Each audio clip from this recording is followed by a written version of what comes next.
الحمد لله نحمده ونستعينه ونستغفره ونؤمن به ونتوكل عليه ونعوذ بالله من شرور أنفسنا ومن سيئات أعمالنا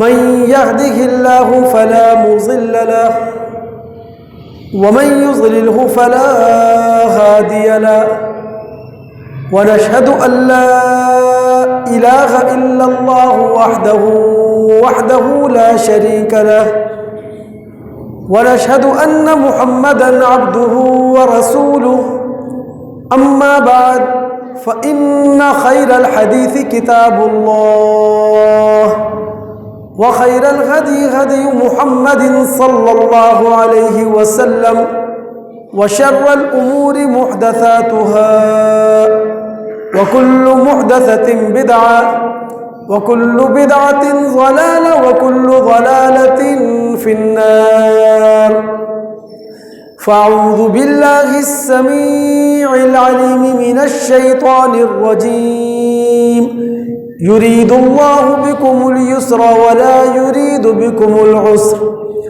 اللهم صل على محمد وعلى آل محمد كما صليت على إبراهيم وعلى آل إبراهيم إنك حميد مجيد اللهم بارك على محمد وعلى آل محمد كما باركت على إبراهيم وعلى آل إبراهيم إنك حميد مجيد رب اشرح لي صدري ويسر لي أمري واحلل عقدة من لساني يفقه قولي رب زدني علما صدق الله العظيم وصدق رسوله النبي الكريم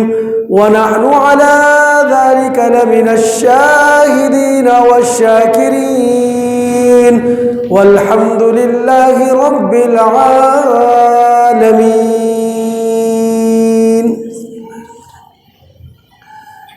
مختصر حمد و ثنا کے بعد گزشتہ چند جمعوں سے ہم اللہ رب العالمین کی یسر کی پالیسی کو سمجھنے کی کوشش کر رہے ہیں. آج اسی لفظ یسر جس کا معنی ہے آسانی، سہولت، گنجائش، نرمی، اس کے ضمن میں بندگی الہی کو بھی جاننے اور سمجھنے کی ہم کوشش کریں گے. اس لفظ یسر کو ایک مرتبہ پھر سمجھنے کے لیے ہم سورہ اعلیٰ کی آیات 6 تا 8 کا مطالعہ کرتے ہیں. سورہ اعلیٰ مکی صورت ہے، مخالفتوں کا دور ہے، مزاحمتوں کا دور ہے، اور نبی علیہ الصلاۃ والسلام کے سہارے کے لیے ایک ہی آسمانی کمک ہے، وحی الہی کی صورت میں. اسی وحی سے نبی علیہ الصلاۃ والسلام کو قوت ملتی ہے، اسی وحی سے نبی علیہ الصلاۃ والسلام کو عزیمت ملتی ہے، اور اسی وحی میں مخالفین کے سوالات، اعتراضات اور مطالبات کے جوابات ہوا کرتے ہیں. اسی لیے نبی صلی اللہ علیہ وسلم وحی کے انتظار میں ہوتے تھے، اور جب آپ علیہ الصلاۃ والسلام پر وحی کا نزول شروع ہوتا تو قدرتاً اور فطرتاً نبی علیہ الصلاۃ والسلام اس کے لیے تھوڑی سی جلدی کرتے تھے. یعنی فرط شوق میں آپ علیہ الصلاۃ والسلام یہ چاہتے تھے کہ پوری وحی ایک ہی سانس میں آپ کے سینے کے اندر منتقل ہو جائے۔ یہ وہ موقع تھا کہ جب نبی علیہ الصلوۃ والسلام کو ان آیات میں اللہ تعالیٰ نے دو طرح کی تسلیاں دی ہیں۔ پہلی تسلی کہ اللہ کے رسول صلی اللہ علیہ وسلم وحی کے لیے آپ جلدی نہ مچائیں، چونکہ وحی تو اللہ رب العالمین کے طے شدہ پروگرام کے مطابق ہی نازل ہوگی، اور اسی میں اللہ رب العالمین کی حکمت ہے، اسی میں اللہ رب العالمین کی مصلحت ہے۔ دوسری تسلی نبی علیہ الصلوۃ والسلام کو ان آیات میں یہ دی گئی کہ اے محمد صلی اللہ علیہ وسلم، قرآن کی حفاظت کے حوالے سے بھی آپ کو پریشان ہونے کی ضرورت نہیں ہے۔ اللہ رب العالمین قرآن کی حفاظت کے لیے ایسا سامان کر دیں گے کہ آپ قرآن کا ایک لفظ بھی نہیں بھولیں گے۔ اس کے بعد اللہ تعالیٰ نے کہا وَنُيَسِّرُكَ لِلْيُسْرَىٰ، اے محمد علیہ الصلوۃ والسلام، ہم آپ کو بہت جلد آسان راستے پر ڈال دیں گے۔ یعنی یہ مشکلات ہمیشہ آپ کے سامنے نہیں رہیں گی، ان مزاحمتوں کا ہمہ وقت آپ کو سامنا نہیں رہے گا۔ اللہ رب العالمین کی سنت کے مطابق آپ امتحانی دور سے گزر رہے ہیں، آپ تربیتی دور سے گزر رہے ہیں۔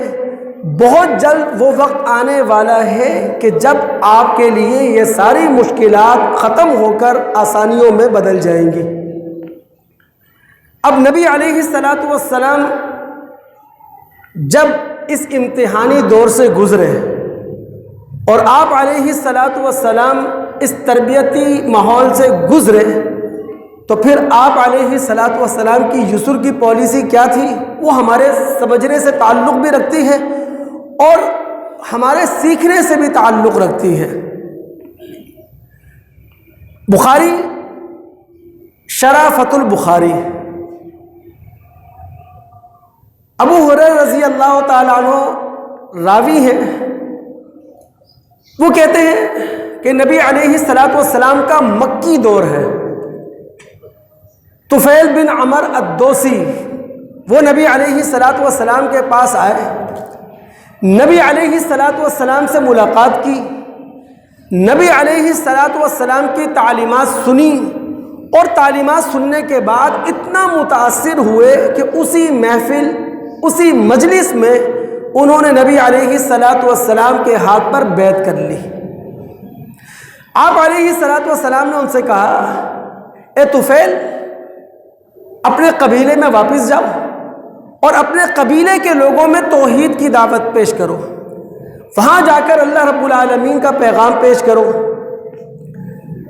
تاریخ یہ بتاتی ہے ان کی جد و جہد اور کوشش کے نتیجے میں دو ہی شخص مسلمان ہوئے، ایک ان کے والد عمر اور دوسرے سیدنا ابو ہریرہ رضی اللہ تعالی عنہ، جن کا تعلق اسی قبیلے دوست سے ہے۔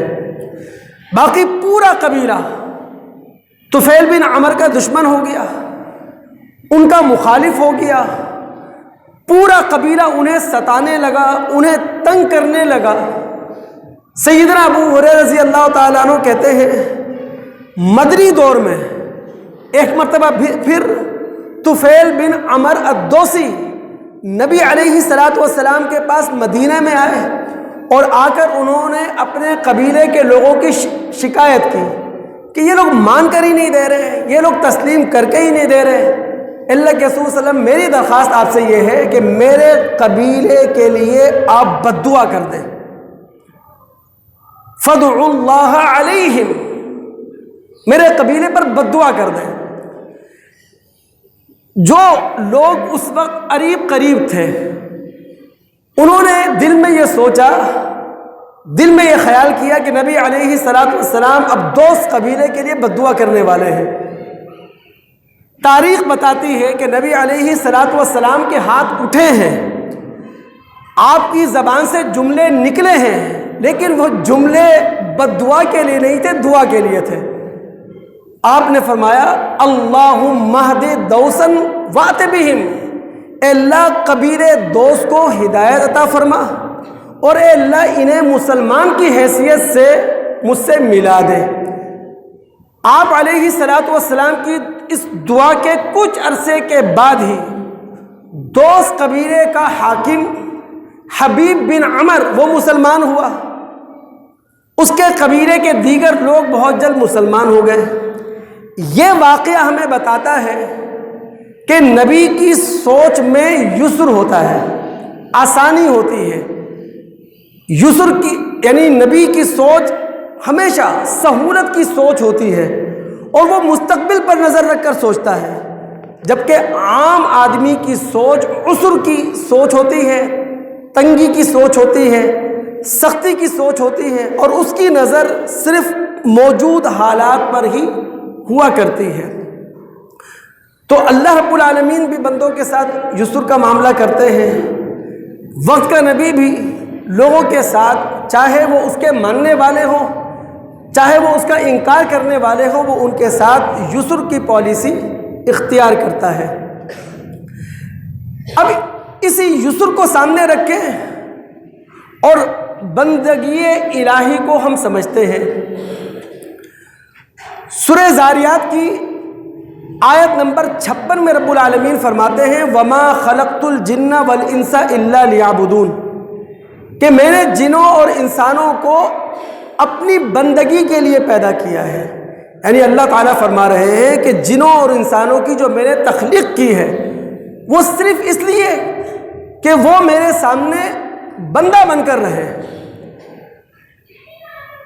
بندگی دو طرح کی ہے، ایک ہے مجبورانہ بندگی اور دوسری ہے مطیعانہ بندگی. فرق کے سیارے سے لے کر زمین کی خاک تک ہر چیز بندگی کی ڈور سے بندھی ہوئی ہے، لیکن وہ بندگی ہے مجبورانہ.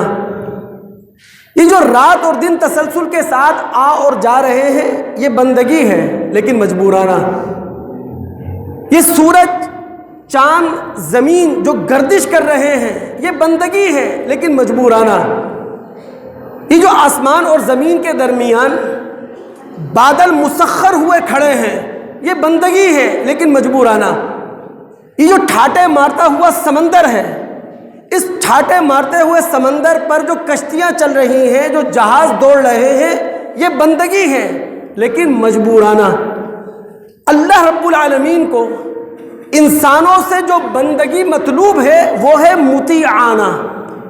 یعنی ہر انسان اس بات میں غور کرے کیا وہ خود بن کر کھڑا ہو گیا ہے، اس کے پاس عقل اور شعور کی طاقتیں خود بخود آ گئی ہیں، اس کے پاس جو ارادے کی طاقت ہے یہ اسے خود حاصل ہو گئی ہے. اور جب انسان غور کرے گا اپنی عقل کے سامنے اپنے آپ کو بے بس پائے گا، اپنی فطرت کے سامنے اپنے آپ کو مجبور پائے گا کہ نہیں، نہ تو وہ خود بن کر کھڑا ہو گیا ہے، نہ اس کی سوچنے سمجھنے کی طاقتیں اس کی ذاتی ہیں، نہ ارادے کی طاقت وہ کہیں سے خود حاصل کر کے لے آیا ہے. تو پھر وہ ایک خالق کے سامنے بندگی کا رویہ اختیار کرے، پھر وہ ایک مالک کے سامنے، پھر وہ ایک رازق کے سامنے اپنی بندگی کا رویہ اختیار کرے. اس مطیعانہ بندگی کو ہم سورہ بقرہ کی آیات 21 اور 22 کی روشنی میں سمجھتے ہیں. توجہ آپ کی رہے، دل و دماغ حاضر رہے. اللہ رب العالمین فرماتے ہیں یا ایھا الناس اعبدوا ربکم الذی خلقکم والذین من قبلکم لعلکم تتقون. اے انسانو، عبادت کرو، بندگی کا اظہار کرو اس رب کے سامنے جو تمہارا بھی پروردگار ہے، تم سے پہلے جو لوگ ہو گزرے ہیں ان کا بھی پروردگار ہے. لعلکم تتقون، غلط روش سے بچنے کی امید اسی رویے کے ساتھ کی جا سکتی ہے.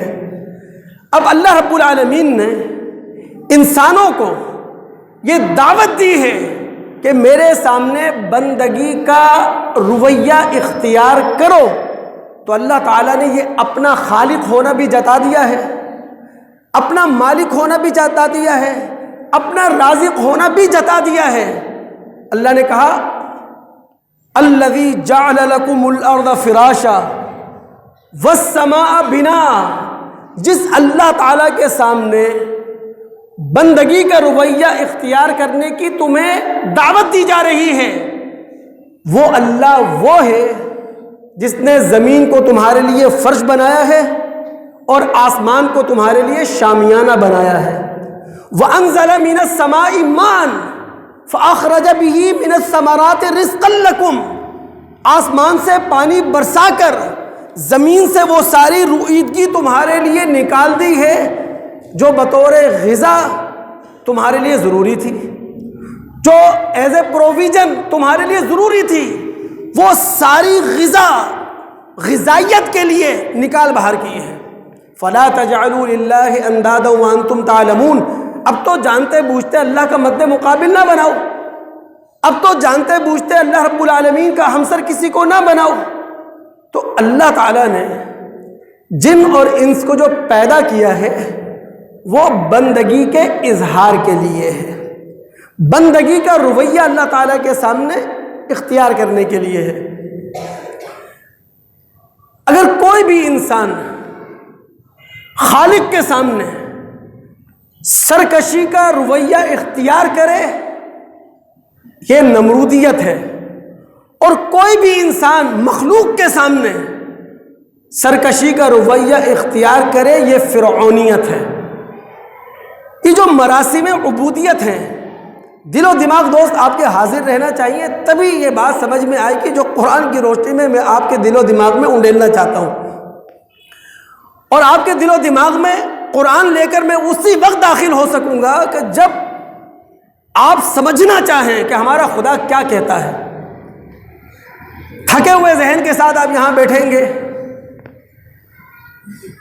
تھکاوٹ کا یہاں اظہار کریں گے، تو ظاہر ہے قرآن اپنی اصل روح کے ساتھ دل و دماغ میں نہیں اترے گا۔ یہ جو مراسم عبودیت ہے یہ اپنی بندگی کے اظہار کی علامت ہے۔ ہم نماز پڑھتے ہیں، ہم روزہ رکھتے ہیں، ہم زکوٰۃ دیتے ہیں، ہم حج اور عمرہ کرتے ہیں، یہ اپنی بندگی کے اظہار کا ایک طریقہ ہے، بندگی کے اظہار کا ایک سلیقہ ہے۔ ہمارے ذہنوں میں ایک سوال اٹھے گا اور اٹھنا چاہیے کہ مراسم عبودیت ہم انسان بجا لائیں، اللہ تعالیٰ کی بندگی کے اظہار کی علامت کے طور پر، تو کیا اس کا کوئی فائدہ انسانی زندگی کو بھی ملے گا کہ نہیں ملے گا؟ اس سوال کا جواب جب ہم حاصل کریں تو پھر دل بھی حاضر ہو، دماغ بھی حاضر ہو کہ مراسم عبودیت اللہ تعالیٰ کے سامنے ہم ادا کرتے ہیں بندگی کے اظہار کے لیے، ان مراسم عبودیت کا کوئی تعلق انسانی زندگی سے بھی ہے یا نہیں؟ جب ہم مذاہب کا مطالعہ کرتے ہیں، کسی بھی مذہب کو اٹھا کے دیکھ لیں، وہاں عبادت مقصود بالذات چیز ہے۔ یعنی ایک بادشاہ ہے جو اپنے نوکر کو ایک حکم کا پابند کرتا ہے صرف یہ دیکھنے کے لیے کہ نوکر وفا شعار ہے، اطاعت شعار ہے کہ نہیں۔ اب بادشاہ نے نوکر کو ایک حکم کا پابند تو کیا کہ جناب پوری رات تم ایک ٹانگ پہ کھڑے رہو، اس کا نہ فائدہ بادشاہ کو ہے نہ نوکر کو۔ مذاہب کا مطالعہ ہمیں یہی بتاتا ہے کہ عبادت مقصود بالذات ہے۔ جب زمانہ آگے آیا، آج سے 200-250 سال پہلے جب یورپ سائنس کی دنیا میں داخل ہوا، فطرت کے بہت سارے راز کھل گئے، تو اب حکمائے یورپ سر جوڑ کر بیٹھے اور انہوں نے فطری مذہب کے اصول اور فروع کو منضبط کیا، اور انہوں نے عبادت کے لیے کچھ اصول قائم کیے ہیں۔ 4 عبادت کے اصول انہوں نے قائم کیے ہیں۔ پہلا اصول انہوں نے یہ بنایا عبادت کے لیے کہ انسان کے جتنے بھی فرائض زندگی ہیں وہ سب عبادت ہیں، چاہے اس کا تعلق کسب معاش سے ہو، چاہے اس کا تعلق پرورش اولاد سے ہو، چاہے اس کا تعلق وطن کی محبت سے ہو، تمام فرائض زندگی یہ عبادت ہے۔ دوسرا اصول حکمائے یورپ نے یہ بنایا کہ جسمانی عبادت مقصود بالذات نہ ہو، بلکہ جسمانی عبادت کا اخلاقی نتیجہ انسان کی زندگی میں مرتب ہونا چاہیے۔ تیسرا اصول انہوں نے بنایا جو عبادت ہو وہ اعتدال کی حد سے متجاوز نہ ہو، یعنی عبادت کے اندر اعتدال رہنا چاہیے۔ اور چوتھا اصول انہوں نے یہ بنایا کہ اللہ تعالیٰ کو عبادت کی ضرورت نہیں ہے، عبادت کی ساری ضرورت ہمیں ہے اور عبادت کے سارے فوائد ہم ہی سمیٹتے ہیں۔ یہ 4 اصول انہوں نے بنائے۔ دنیا نے داد دی انہیں کہ کل تک جو مذہب صرف جسم تھا اب اس کے اندر روح آ گئی۔ ہم مسلمان ہیں، ہم قرآن کے اندر اترتے ہیں تو معلوم چلتا ہے کہ حکمائے یورپ نے عبادت کے لیے جو 4 اصول 200-250 سال پہلے بنائے، اللہ رب العالمین اول دن سے قرآن کے اندر ان اصولوں کے حوالے سے بات کر رہا ہے، ان اصولوں کا پابند بنا کر ہم سے عبادت کروا رہا ہے۔ اب دماغ حاضر رہے آپ کا، حکمائے یورپ کا پہلا اصول کیا تھا عبادت کے حوالے سے؟ کہ جتنے بھی فرائض زندگی ہیں وہ سب عبادت ہونا چاہیے، چاہے کسب معاش ہو، پرورش اولاد ہو۔ سورہ جمعہ کا مطالعہ کریں آپ، اللہ تعالیٰ کہتا ہے کہ جمعے کی نماز پڑھ لی آپ نے، جمعے کی نماز پڑھنے کے بعد فانتشروا فی الارض وابتغوا من فضل اللہ، اب جاؤ اپنی فیکٹریوں میں، اب جاؤ اپنے کارخانوں میں، اب جاؤ مارکیٹوں میں، کھولو اپنی دکانیں، وابتغوا من فضل اللہ، اللہ کا فضل، اللہ کا رزق تلاش کرو، یہ عبادت۔ سورہ فرقان مکی صورت ہے، مدنی نہیں ہے۔ اللہ رب العالمین نے بندہ رحمان کے اوصاف بتائے، بندہ رحمان کی ایک دعا اللہ تعالیٰ نے نقل کی ہے۔ رحمان کے بندے ہاتھوں کو اٹھا کر اللہ تعالیٰ سے دعا کرتے ہیں، ربنا ہب لنا من ازواجنا وذریاتنا قرۃ اعین، اے اللہ ہماری بیویوں کو، ہماری اولاد کو ہماری آنکھوں کی ٹھنڈک بنا دے۔ مسلم کتاب الزکوٰۃ کی روایت ہے، ابو ذر رضی اللہ تعالی عنہ راوی ہے، جو انسان قانون کی چھت اخلاق کی دیواروں میں رہ کر اپنی بیوی کے ساتھ اپنے جنسی تعلق کو قائم کرتا ہے، یہ بھی عبادت ہے۔ اللہ کے رسول نے فرمایا تھا، امر بالمعروف صدقہ، اچھائی کا حکم دینا صدقہ ہے، ونہی عن منکر صدقہ، برائی سے روکنا نیکی ہے۔ پھر آپ نے فرمایا وفی بضع احدکم صدقہ، تم میں سے جو بھی اپنے سیکریٹ پارٹس کی حفاظت کرے، اپنی شرمگاہوں کی حفاظت کرے، وہ بھی نیکی ہے، وہ بھی صدقہ ہے۔ صحابہ نے فوراً سوال اٹھا دیا کہ اللہ کے رسول صلی اللہ علیہ وسلم، ہم میں سے کوئی انسان اپنی جنسی ضرورت اپنی بیوی کے ساتھ پوری کرے، بات سمجھ میں آ نہیں رہی، عقل قبول نہیں کر رہی کہ جناب یہ کیسے نیکی ہو گئی، یہ کیسی عبادت ہو گئی؟ تو آپ علیہ الصلاۃ والسلام نے فرمایا تھا، یہ بتاؤ اگر تم میں سے کوئی انسان اپنی جنسی ضرورت پوری کرے قانون کی چھت گرا کر، اخلاق کی دیواریں مسمار کر کے، اکان علیہ فیہا وزر، اس پر گناہ ہوگا نہیں ہوگا؟ ہاں بالکل گناہ ہوگا۔ آپ نے فرمایا بالکل اسی طرح جو انسان اپنی جنسی ضرورت کو پورا کرے اخلاق کی چار دیواری میں رہ کر، قانون کی چھت کے نیچے رہ کر، کان لہو اجر، اس کے لیے اجر ہوگا۔ دوسرا اصول ان کا کیا تھا کہ جو جسمانی عبادت ہو وہ مقصود بالذات نہ ہو، بلکہ ہر جسمانی عبادت کا اخلاقی نتیجہ مرتب ہونا چاہیے۔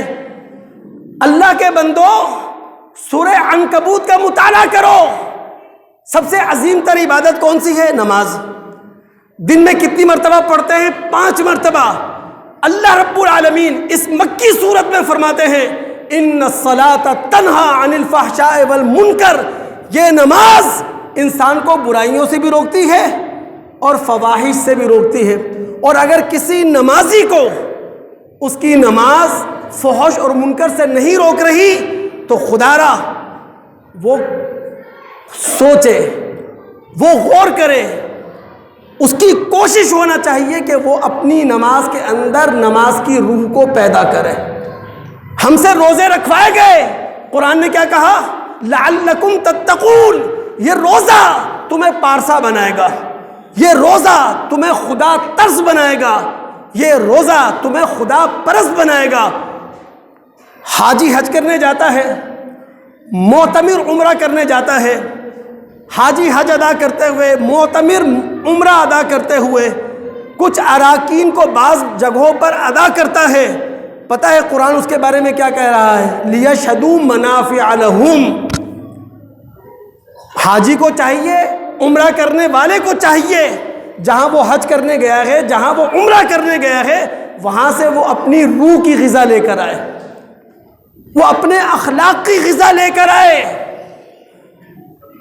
تیسرا اصول کیا تھا؟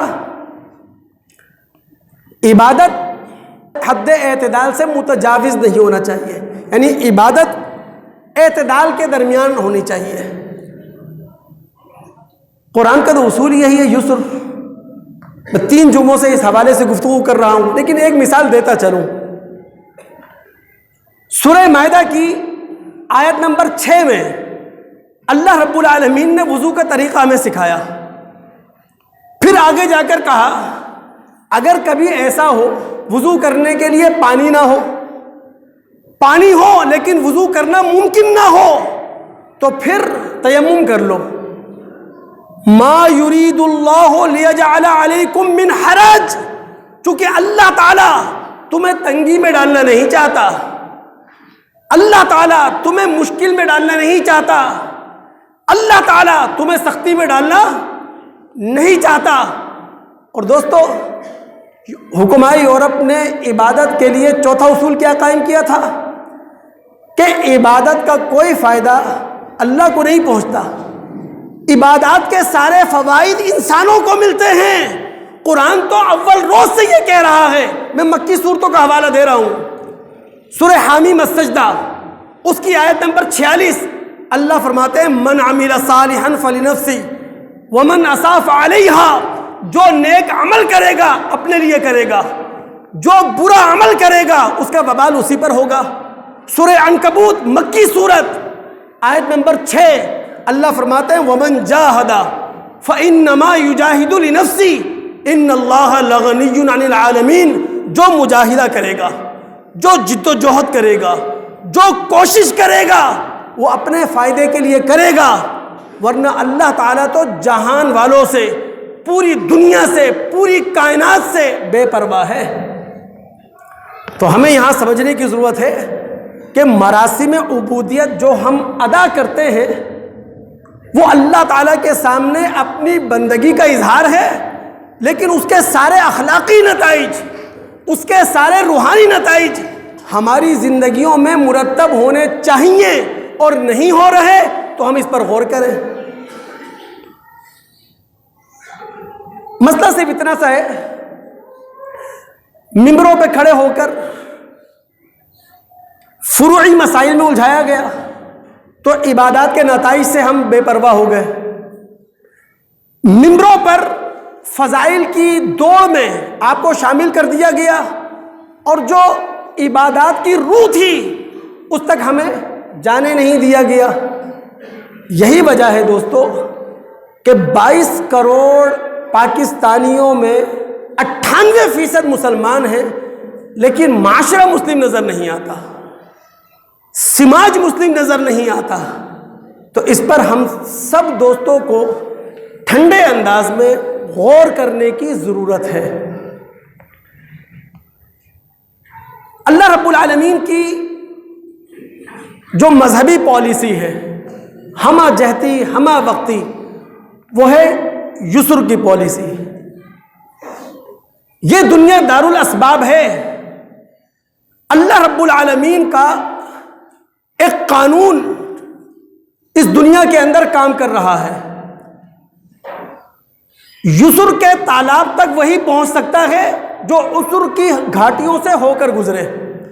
یعنی یسر کے تالاب تک کوئی پہنچ نہیں سکتا، آسانی کے تالاب تک، سہولت کے تالاب تک، جب تک کہ عسر کی گھاٹیاں عبور نہ کر لے. یہ اللہ تعالیٰ کا قائم کردہ اصول ہے.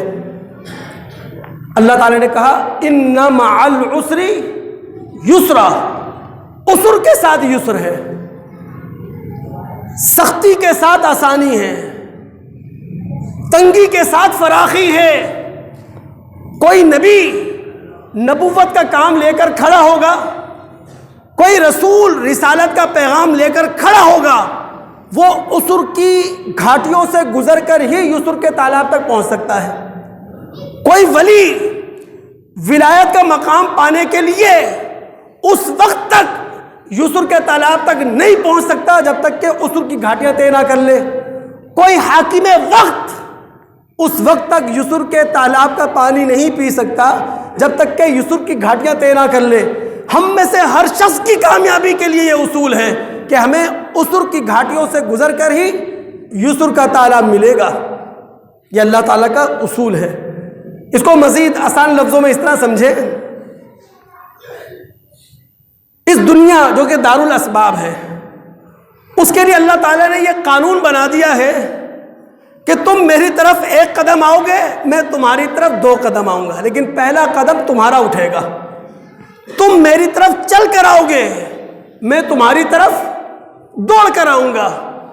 ہم اس قانون کو سمجھتے ہیں سورہ لیل کی آیات 5 تا 10 کے اندر. اللہ فرماتے ہیں فَأَمَّا مَنْ آتَى وَاتَّقَى وَصَدَّقَ بِالْحُسْنَى، وہ شخص جس نے اللہ تعالیٰ کے راستے میں مال دیا، وہ شخص جس نے اپنے آپ کو اللہ رب العالمین کی نافرمانی سے بچایا، وہ شخص جس نے نیکی کی، اچھائی کی، بھلائی کی تصدیق کی، فَسَنُيَسِّرُهُ لِلْيُسْرَى، ہم اس کے لیے راستے آسان کر دیں گے، ہم اس کو فراخی کے راستے پر ڈال دیں گے. اس کے مقابلے میں وَأَمَّا مَن بَخِلَ وَاسْتَغْنَى وَكَذَّبَ بِالْحُسْنَى، وہ شخص جس نے پیسے کو دبا کر رکھا، جس نے بخیلی کا مظاہرہ کیا، جو اللہ رب العالمین سے بے پرواہ ہو گیا، جس نے نیکی کو، بھلائی کو جھٹلا دیا، فَسَنُيَسِّرُهُ لِلْعُسْرَى، ہم اسے مشکل راستے پہ ڈال دیں گے، ہم اسے تنگی کے راستے پہ ڈال دیں گے. تو اس دنیا کے کامیابی کے اصول کو سمجھ لیں کہ عسر کی گھاٹیوں سے گزر کر ہی یسر کے تالاب تک ہم پہنچ سکتے ہیں. اب آگے بڑھتے ہوئے ایک سوال کا جواب بھی لے لیں.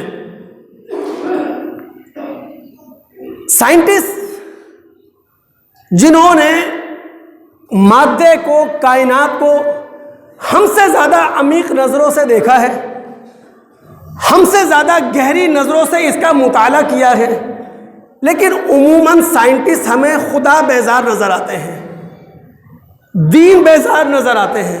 تو اللہ تعالیٰ کا اصول کام کر رہا ہے. اللہ کا اصول کیا ہے؟ ہماری قدر کرو گے تو ہم تمہاری قدر کریں گے بھی، کروائیں گے بھی. ہماری عزت کرو گے، تمہاری عزت کریں گے بھی، کروائیں گے بھی. اب جو سائنٹسٹ اللہ رب العالمین کی نہ قدر کر رہا ہے، نہ اللہ رب العالمین کی عزت کر رہا ہے، تو اللہ تعالیٰ اپنے اصول کے تحت اسے یسر کے تالاب تک جانے نہیں دیتا. اب سائنٹسٹ کائنات کا مطالعہ کرنے کے بعد یہ تو کہہ دیں کہ میتھمیٹیکل مائنڈ ہے، کوئی ریاضیاتی ذہن ہے، سائنس، کوئی سائنٹسٹ یہ تو کہہ دے کائنات کا مطالعہ کرنے کے بعد انٹیلیجنٹ یونیورس ہے یہ، یعنی ذہین کائنات ہے، سائنٹسٹ مطالعہ کرنے کے بعد یہ تو کہہ دے کانشیس بینگ ہے، یہ کوئی شعوری وجود ہے، لیکن خدا کا لفظ اس کے منہ سے نہ نکلے، تو اللہ رب العالمین پہ ہدایت کیوں دے گا؟ پھر رب العالمین قدر کیوں کرے گا؟ برٹش سائنٹسٹ اسٹیفن ہاکنگ کا نام سب نے سنا، کائنات کی ابتدا کے حوالے سے بھی تھیسس لکھی، کائنات کی انتہا پر بھی تھیسس لکھ دی، یعنی مقالے لکھے انہوں نے، لیکن ایگزسٹنس آف گاڈ، خدا اپنا وجود رکھتا ہے، اس کو اس نے اہمیت نہیں دی، تو خدا اس کا ہاتھ کیوں پکڑے گا؟ خدا اپنی انگلی کیوں اسے پکڑوائے گا؟ یہ اللہ تعالیٰ کا اصول ہے۔ فرینچ فلسفی ہے بڑا معروف، رینے ڈیکارٹ، اس کے سامنے ایک سوال تھا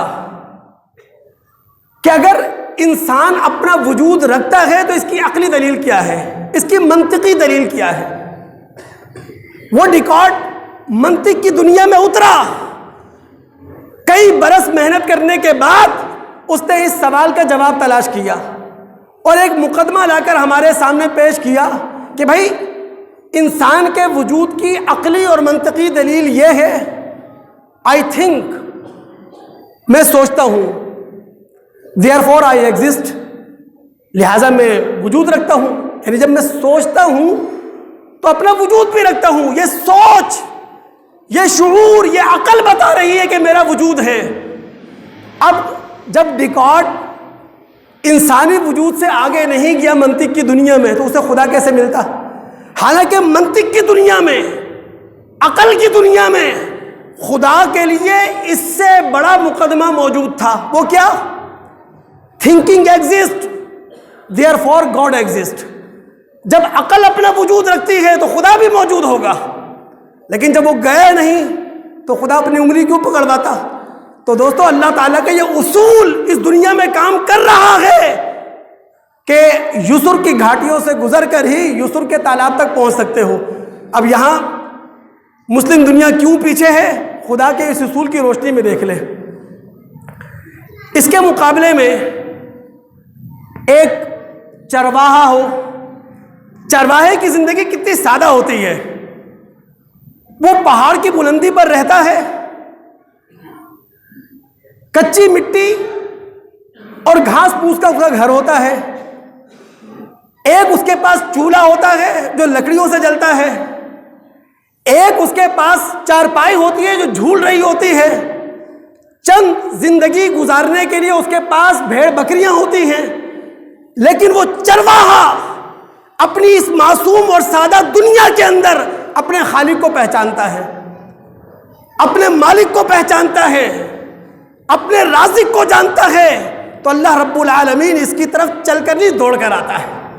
وہ جو مشکات باب و فضل الاذان و اجابت المؤذن میں ابو داؤد کی روایت ہے، عقبہ بن عامر رضی اللہ تعالیٰ عنہ راوی ہیں کہ نبی علیہ الصلوۃ والسلام نے فرمایا یعجب ربک، تمہارا رب خوش ہوتا ہے، تمہارے رب کو یہ بات اچھی لگتی ہے کہ ایک چرواہا جو اپنی بھیڑ بکریوں کے ساتھ پہاڑ کی بلندی پر ہے، پہاڑ کی چوٹی پر ہے، وہاں وہ اذان بھی دیتا ہے، وہاں وہ نماز بھی پڑھتا ہے، یہ وہ موقع ہوتا ہے کہ اللہ رب العالمین آسمان کے فرشتوں کو مخاطب کرتے ہوئے کہتے ہیں انظروا الی عبدی ھذا، اے فرشتوں میرے اس بندے کو دیکھو، یؤذن اذان دے رہا ہے، ویقیم الصلاۃ نماز پڑھ رہا ہے، ویخاف منی مجھ سے ڈر رہا ہے،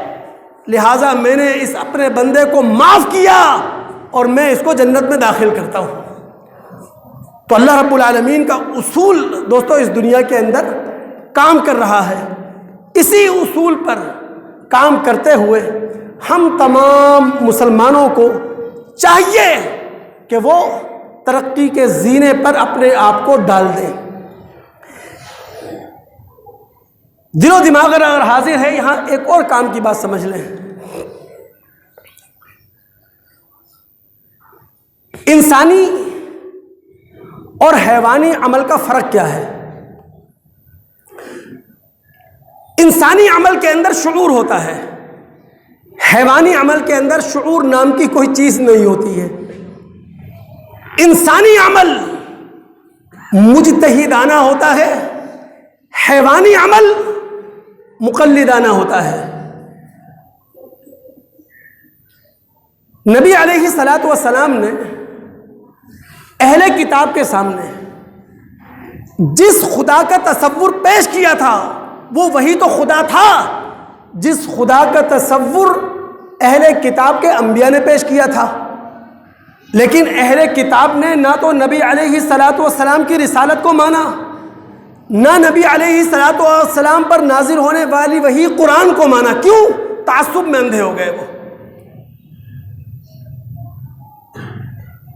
جو خواہش عقل کے فریم سے گزر کر عمل کا روپ دھارے، جو خواہش عقل کے فریم سے گزر کر عمل کا روپ دھارے، یہ ہے انسانی عمل. اور جو خواہش عقل کے فریم سے گزرے بغیر عمل کا روپ دھار لے، یہ ہے حیوانی عمل. اب اس فرق کو سمجھنے کے بعد اہل کتاب جن کے پاس بے شمار انبیاء آئے، جن کو بے شمار کتابیں اللہ تعالیٰ نے دی، انہوں نے محمد الرسول اللہ صلی اللہ علیہ وسلم کا استقبال کیوں نہیں کیا؟ اپنے دل کے دروازے کیوں نہیں کھولے؟ دماغ سے نبی علیہ الصلوۃ والسلام کو ایکسپٹ کیوں نہیں کیا؟ مذہبی عصبیت. قرآن سورہ بقرہ کی آیت نمبر 133 میں کہتا ہے کہ یعقوب علیہ الصلوۃ والسلام پر جب موت کا وقت آیا ہے، یہ یاد رکھیے یعقوب ہی اسرائیل ہیں. یہ جو اہل کتاب کو بنی اسرائیل کہا جاتا ہے وہ ان کے نام سے کہا جاتا ہے. اسرائیل نے، یعقوب علیہ الصلوۃ والسلام نے اپنی اولاد کو مرتے ہوئے وصیت کی. کہا کس کی عبادت کرو گے؟ کہنے لگے نعبد الہک و الہ آبائک ابراہیم و اسماعیل و اسحاق الہا واحدا ونحن لہ مسلمون. ہم اسی کی عبادت کریں گے جس کی عبادت آپ کرتے ہیں، جس کی عبادت آپ کے آباء و اجداد ابراہیم، اسماعیل، اسحاق کرتے رہے. ہم اسی اللہ کے فرما بردار بن کے رہیں گے. لیکن جب رسول نے ان کے سامنے اسی معبود کا تصور پیش کیا، اسی خالق کا تصور پیش کیا، اسی رازق کا تصور پیش کیا، انہوں نے اپنی آنکھیں کیوں پھوڑ لی؟ انہوں نے اپنی آنکھیں کیوں بند کر لی؟ مذہبی تعصب. مذہبی تعصب نہیں ہونا چاہیے. جو شخص مذہبی تعصب برتے گا، حقیقت الٹے پاؤں سے پھر جائے گی. حقیقت اپنا تعلق اس کے ساتھ قائم نہیں کرے گی. کیوں؟ اس لیے کہ یہ فطرت کا فیصلہ ہے، یہ عقل کا فیصلہ ہے. اگر ہم سب مذہبی عصبیت کو ختم کرتے ہوئے یا مذہبی عصبیت کے زور کو توڑتے ہوئے صحیح معنی میں اسلام اپنے سینے سے لگا لینا، بہت سارے دلدر دور ہو جائیں گے ہمارے معاشرے کے، ہماری سوسائٹی کے. مذہبی عصبیت ختم کیسے ہوگی؟ ایک اصول ہے قرآن کا، اور وہ یہ ہے کہ قرآن کو ترجمے کے ساتھ پڑھیں. آپ قرآن کو سمجھ کر پڑھنے کی کوشش کریں. آپ یہ ہمارے خالق کا کلام ہے، یہ ہمارے خالق کا شعور ہے، یہ ہمارے خالق کی عقل ہے، یہ ہمارے خالق کی فکر ہے. ہم ایسی تیزی کے ساتھ گزر جاتے ہیں. اگر مذہبی عصبیت کا زور توڑنا ہے، اللہ کی قسم قرآن کا مطالعہ کریں، ترجمے کے ساتھ سمجھنے کی کوشش کریں. قرآن کو تراجم موجود ہیں، تفاسیر موجود ہیں، علماء دین موجود ہیں. سورہ قمر میں اللہ تعالیٰ نے 4 موقعوں پر کہا، 4 موقعوں پر 4 آیتیں ہیں سورہ قمر کی، 17، 22، 32، 40. اللہ فرماتے ہیں وَلَقَدْ يَسَّرْنَا الْقُرْآنَ لِلذِّكْرِ فَهَلْ مِن مُدَّكِرٍ. ہم نے تو سمجھنے کے لیے، نصیحت حاصل کرنے کے لیے قرآن کو آسان سے آسان تر بنایا ہے. ہے تم میں سے کوئی جو قرآن میں غور و فکر کرے، قرآن کو سمجھنے کی کوشش کرے، قرآن کو ترجمے سے پڑھیں، قرآن کو سمجھ کر پڑھیں؟ انشاءاللہ مذہبی عصبیت جو ہمارے جسم کی جڑوں میں موجود ہے اللہ حکم سے ختم ہو جائے گی۔ قرآن تعصب کی کتاب ہے ہی نہیں، قرآن کا موضوع ہی انسان ہے، یہ فرقے کی کتاب نہیں ہے، یہ جماعت کی کتاب نہیں ہے، یہ مسلک کی کتاب نہیں ہے، یہ انسانوں کے لیے کتاب ہے۔ آخر بات یوں کہوں گا دوست، اللہ کے نبی علیہ الصلاۃ والسلام کی یسر کی پالیسی اور نبی علیہ الصلاۃ والسلام کا اسوہ ہمیں یہ سمجھاتا ہے کہ ہم اللہ کے نبی علیہ الصلاۃ والسلام کی پیروی کریں۔ اللہ کے نبی علیہ الصلاۃ والسلام کی پیروی میں خود بخود بندگی الہی موجود ہے۔ قرآن نے کیا کہا؟ فَبِمَا رَحْمَةٍ مِّنَ اللَّهِ لِنْتَ لَهُمْ وَلَوْ كُنْتَ فَظًّا غَلِيظَ الْقَلْبِ لَانفَضُّوا مِنْ حَوْلِكَ۔ اے محمد علیہ الصلاۃ والسلام، یہ اللہ تعالیٰ کا خاص آپ پر کرم ہے کہ آپ ان کے لیے نرم ہیں۔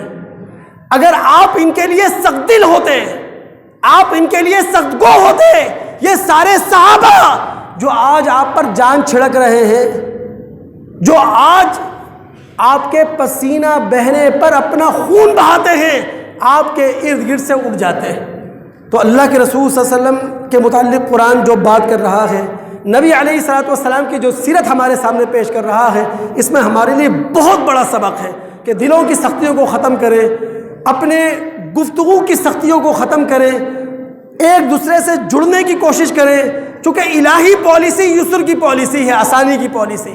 رسول کی پالیسی یسر کی پالیسی ہے، سہولت کی پالیسی۔ جب اللہ اور رسول یسر کی پالیسی رکھتے ہیں، ہم کیوں عسر کی پالیسی کی طرف بھاگتے ہیں، سختی کی طرف بھاگتے ہیں؟ اللہ رب العالمین سے دعا ہے کہ جو کچھ سنا ہے اس پر سمجھنے کے بعد عمل کرنے کی توفیق عطا فرمائے۔ السلام علیکم ورحمۃ اللہ وبرکاتہ۔